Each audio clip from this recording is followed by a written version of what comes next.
E o problema não é criticar, o problema é desqualificar os profissionais. O problema é o sujeito que quer chamar o técnico campeão, quase da porra toda, né, de estagiário.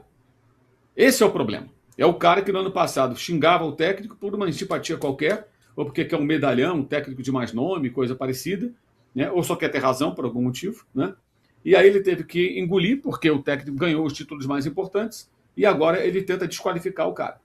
E tenta desqualificar jogadores como o Pedro, porque ele quer um novo centroavante, precisa ter um novo centroavante, seja ele qual for, o Pedro não serve mais.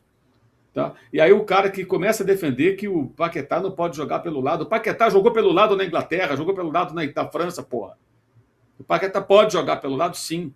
A melhor fase dele, inclusive, no West Ham foi jogando pelo lado. Meu Deus. Aí quando ele joga no meio campo, não jogou de volante com o Sampaio Corrêa, jogou mais à frente.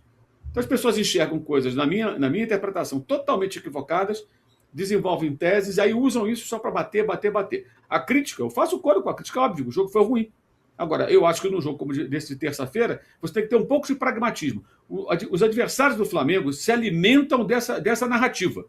Quando joga mal e vence, né, não, é competitivo, então o Flamengo também pode ter esse tipo de interpretação, de visão. Com a cobrança inerente a um elenco caro como o Flamengo, com a cobrança inerente a um clube que tradicionalmente joga futebol bem jogado quando tem bons jogadores. Isso é uma característica do clube de regata do Flamengo. O Flamengo não é um clube para jogar reativo, não é um clube para ter time que joga fechados, a não ser situações muito peculiares ou em momentos da sua história que ele tem um time muito fraco, o que obviamente não é o caso. Tá, mas existem momentos e momentos. E quando você vem mal, faz um jogo fora, joga mal pra caramba, né? E você consegue vencer com duas finalizações e os 2 gols e um chute de fora da área, porra. Opa, chutaram de fora da área. Até que, enfim, então tem um lado positivo também. Atuação péssima, resultado muito bom. Então, se quando o Palmeiras vence, o Palmeiras já sempre compete, o Abel Ferreira, tal, que é força mental, o escambau. O Corinthians, vitória com a cara do Corinthians. O Flamengo, tá tudo uma merda. Não. Tem que jogar mais, tá muito ruim. Tudo isso eu concordo, óbvio. Não sou cego, tô vendo, pô. Mas existe um aspecto positivo. Venceu. Calma. Tá em 10º, tá 3 pontos atrás do Palmeiras. São 3 pontos, gente. São 3 rodadas só até agora. Calma, né? Calma, gente. Tem muita coisa, pelo amor de Deus. Então, é óbvio que a cobrança tem que existir. O Felipe tem que responder por isso. Ele agora é ainda mais bem pago do que era antes, muito mais bem pago. Ele sabe disso. Então, questionamento, cobrança, crítica, tudo isso é perfeito. Agora, a desqualificação, a tentativa de um profissional como ele, que é um cara vencedor, e ele é bom. Ele é um técnico jovem e é bom. Tem lá suas idiosincrasias, suas teimosias, como todo treinador tem. Mas ele é bom. E tem gente que fica nessa loucura. Esse que é o problema. Acho que esse que é o ponto. E o tratamento diferenciado que parte da mídia dá. É sempre assim. Eu falei isso mais cedo agora não. Se o Palmeiras ganha jogando exatamente como jogou o Flamengo, nós como compete, hein? Como compete. E é verdade. É verdade. Muitas vezes ganha jogando mal. Então o Flamengo também tem, entre aspas, direito de eventualmente vencer jogando mal. Mas tem que jogar melhor. Claro que tem que jogar melhor, tem que ser cobrado, tem que ser questionado. Tudo isso aí vale. Não tem assim, é tudo por um lado, é tudo por outro. Não. Tem várias questões no meio aí para quem tem capacidade de fazer alguma reflexão mínima. Você não precisa ficar descendo a porrada no técnico e desqualificando. Você pode criticar sem desqualificar o profissional, porque ele é bom. Simplesmente porque ele é bom. Não é porque você que está aí do lado, eventualmente está Flamengo e acha que o cara é o estagiário, que todo mundo vai achar. Eu acho ele bom, muito bom. Eu acho que os fatos mostram isso. E vai ser melhor ainda se tiver humildade para continuar aprendendo, para rever conceitos, para se aprimorar. São características de pessoas inteligentes, né? Conseguir perceber e tentar melhorar na vida, na carreira e tudo mais. E ele pode fazer isso. Eu acho que ele vai conseguir. E pode ser um técnico ainda melhor. E eu duvido que o Flamengo tenha a capacidade de encontrar alguém mais capacitado do que ele, assim, no estalar de dedos, para assumir o time, como desejam alguns que ficam só querendo ter razão. Esse é o problema. Esse é o problema. E aí tem uma ala da torcida que reclama que a mídia esportiva trata o Flamengo de uma forma diferente, com rigor maior do que outros. A torcida do Flamengo, em parte, faz a mesma coisa, ou pior. Porque isso existe, gente. O único clube que é cobrado para ter futebol de qualidade é o Flamengo. Pode ver, os outros não são cobrados. O importante é ganhar, é resultado. Jogar bem ou não, é consequência. É consequência. Me perguntaram hoje cedo se eu acho que o Palmeiras vai jogar de outra forma com a chegada de Arias. Acho que não, vai ser a mesma coisa. Como é que foi o gol do Vitor Roque ontem? Uma daquelas jogadas da Libertadores? Gustavo Gomes, ligação direta. Se vira, Vitor Roque. Ontem ele conseguiu, porque ele é bom para chuchu. Ontem ele conseguiu, mas toda hora não vai conseguir. 3 caras na marcação, arrastou os 3, mandou a bola dentro do gol. Mas não dá para o rapaz conseguir resolver tudo sozinho toda hora. Mas vai chegar o Arias, será que vai mudar? Eu acho que em alguns momentos pode ser que mude, mas a essência do jogo não vai mudar. O Abel, toda a chance que tem, né, Mauro? O Abel, toda a chance que tem, praticamente diz que não foi ele que pediu o Arias. Tô lembrando até o Abel Braga com a Arrascaeta lá em 2019. Pois é. Foi contratação da presidente. Como é que vai ser, ele quase fala, eu não tenho nada a ver com isso. Ele falou que vai ser difícil entrar no time também. Não, como é que vai ser? Você tem o Arias, você tem o Andréas Pereira, você tem o Vitor Roque, você tem o Flávio. O Alan, que é bom demais. Você não vai... Sabe, jogadores que sabem conduzir a bola, arrastar o time para o ataque, né? Usando uma expressão que eu usei outro dia, que é do futebol americano, né? O Palmeiras pode ter muito mais jogo terrestre e menos jogo aéreo. Mas vai ter jogo terrestre? Não sei. Acho que não.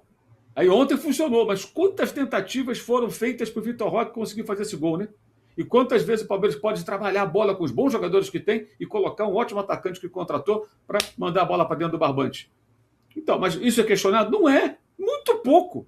Porque o Palmeiras, embora tenha na sua história, na sua longa história, a tradição de academia, como o Racing tem também esse apelido academia, por quê? Por conta de grandes times do passado. O Palmeiras teve 2 academias, né? E aí, de repente, o Palmeiras passou a ser o time do jogo desde o tempo do Felipão.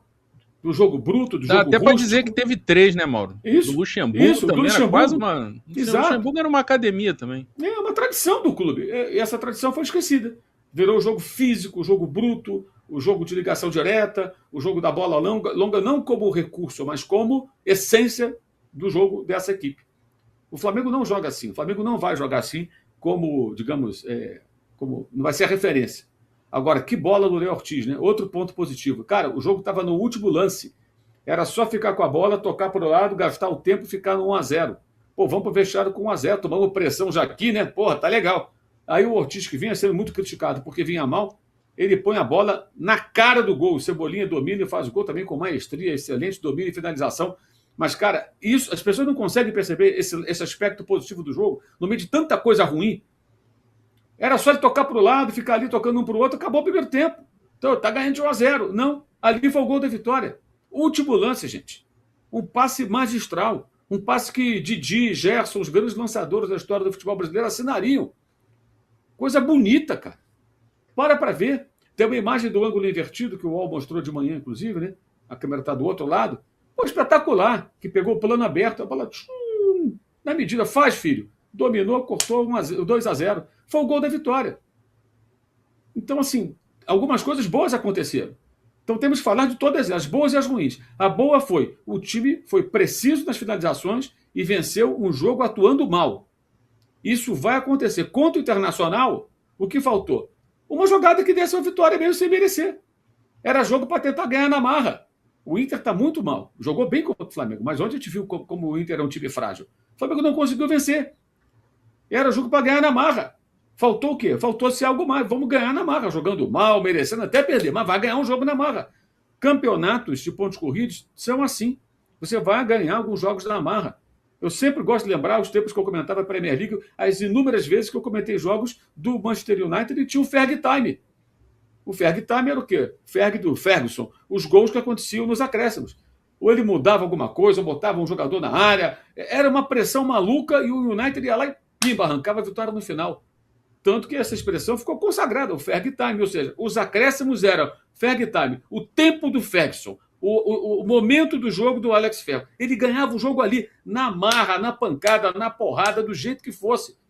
E times de futebol que disputam campeonatos concorridos, disputados, com pontos corridos, tem que vencer jogos assim.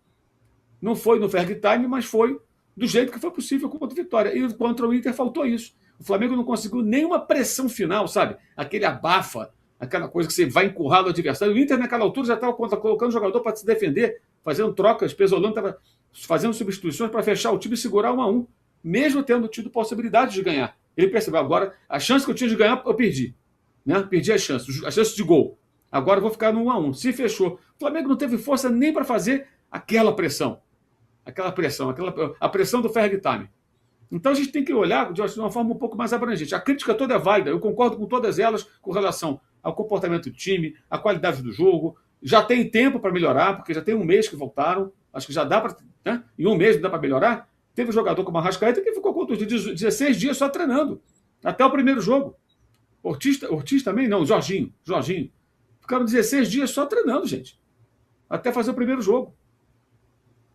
Então, acho que tem tudo isso aí para ser visto. Né? E eu acho que a grande questão não é a crítica, mas é a tentativa de desqualificação de bons profissionais, como é o caso do técnico, que está sendo aí alvo de uma caça às bruxas maluca, de uma ala insana da torcida, que realmente eu até me cansei já de falar desse pessoal.